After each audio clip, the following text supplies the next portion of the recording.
D'un simple point de vue de probabilité, il est certain que c'est possible qu'un missile ait une panne et tombe pendant son vol. Par contre, ce qui est complètement improbable, c'est que plusieurs missiles aient une panne au même moment et tombent en vol. Donc ça, c'est hautement improbable et je vois pas comment ce serait possible.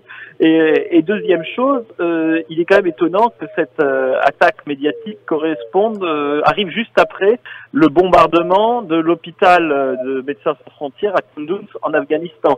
Donc on a quand même l'impression d'une grosse opération de diversion. Ensuite, il est vrai que depuis le début des opérations en Syrie, on assiste à une offensive médiatique pour tenter de décrédibiliser complètement l'opération russe. Tout ce que tente la Russie en Syrie est soumis à critique de la part des médias américains, anglais et occidentaux en général. Le président de la Commission européenne s'est prononcé pour une amélioration des relations avec la Russie, tout en fustigeant les diktats des États-Unis. S'agit-il d'un tournant dans les relations diplomatiques entre Bruxelles et Moscou quant au dossier syrien ?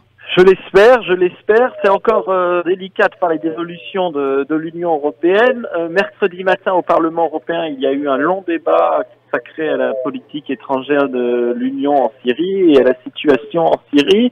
Le moins qu'on puisse dire, c'est que les parlementaires européens favorables à l'intervention russe en Syrie et favorables aux autorités syriennes comptent encore sur les doigts de la main.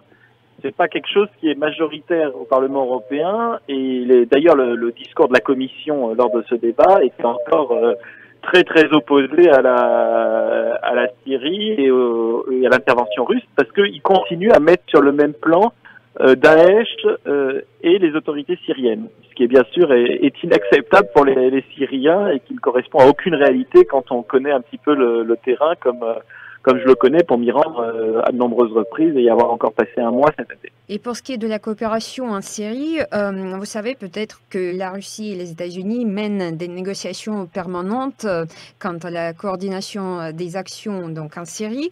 Auparavant, les États-Unis ont refusé d'échanger des données de renseignement avec Moscou, ce qui a poussé monsieur le vice-ministre des Affaires étrangères russe, Ryabkov, à s'interroger de quel côté finalement combattent les États-Unis dans cette guerre. Eh bien, de quel côté, selon vous, ils combattent?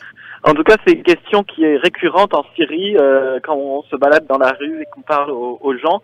C'est une question qui se pose tout le temps. De quel côté sont les États-Unis dans cette guerre et en tout cas, c'est une question qui ne se pose pas au sujet de la Russie, puisque les Syriens, avant même l'intervention russe, avaient déjà une grande reconnaissance envers la Russie pour avoir évité à la Syrie d'être bombardée par les États-Unis et la France, etc. en septembre 2013, avec le triple veto aux Nations Unies, au Conseil de sécurité des Nations Unies.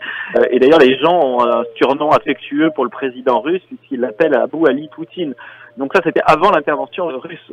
Autant dire que maintenant, le philo-russisme est à son paroxysme en Syrie. On a même vu des manifestations de joie à Damas avec des portraits du président Poutine et des drapeaux russes.